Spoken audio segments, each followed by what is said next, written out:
customer, but as you'll see as well, they're very, very interrelated with the data. So first of all, if we start on the top right-hand corner there, the concept of having a single integrated view of the guest was again stressed, but this time from the guest perspective. All too often, customers were asked for the same data multiple times during their interactions with the hotel,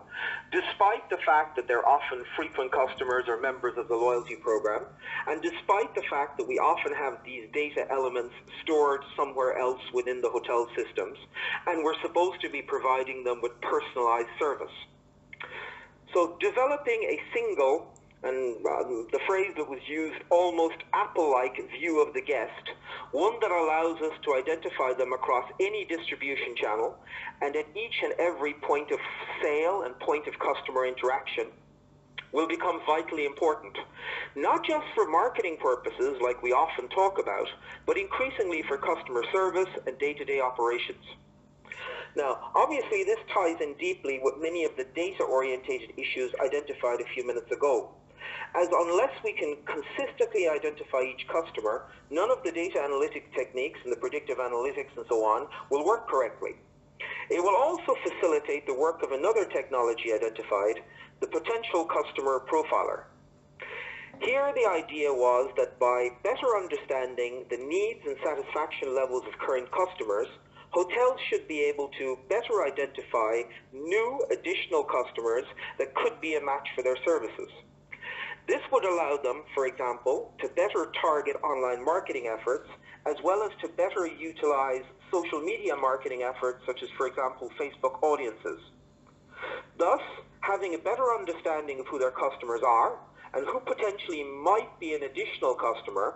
that should allow them to trim and to better target their marketing efforts by focusing more precisely on exactly the right places.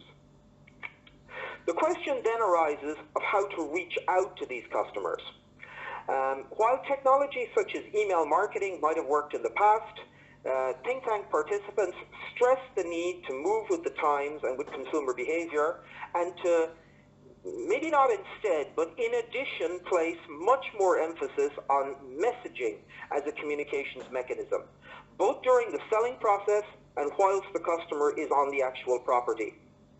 Particularly for younger, more tech-savvy consumers, email has become to a large extent passé, with more and more communications being done through messaging apps such as Messenger, WhatsApp, WeChat, and so on. For such consumers, the concept of receiving an email and clicking through to a web page to get more information is a very foreign concept, and hotels need to adapt to this very different form of communication if they want to capture this audience's attention and imagination. Right now, much messaging is conversational, but driven in particular by developments from Asia, chat is increasingly becoming transactional, with the search, choice, and sales processes being completed entirely within the text-driven conversational system. There is one final piece to this puzzle, which is the use of beacons to drive customer interaction. These small Bluetooth devices will be increasingly used to track the guest within the property. Based on their interests and behavior, mined from the aforementioned single comprehensive view of the guest, and prompted by interactions with the hotel's integrated and forward-looking management systems, these beacons will push messages to the guest at the right moment to both enhance customer services and drive revenues.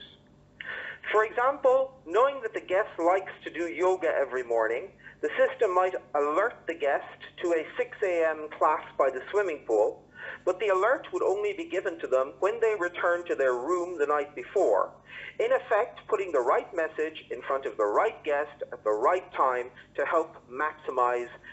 customer satisfaction.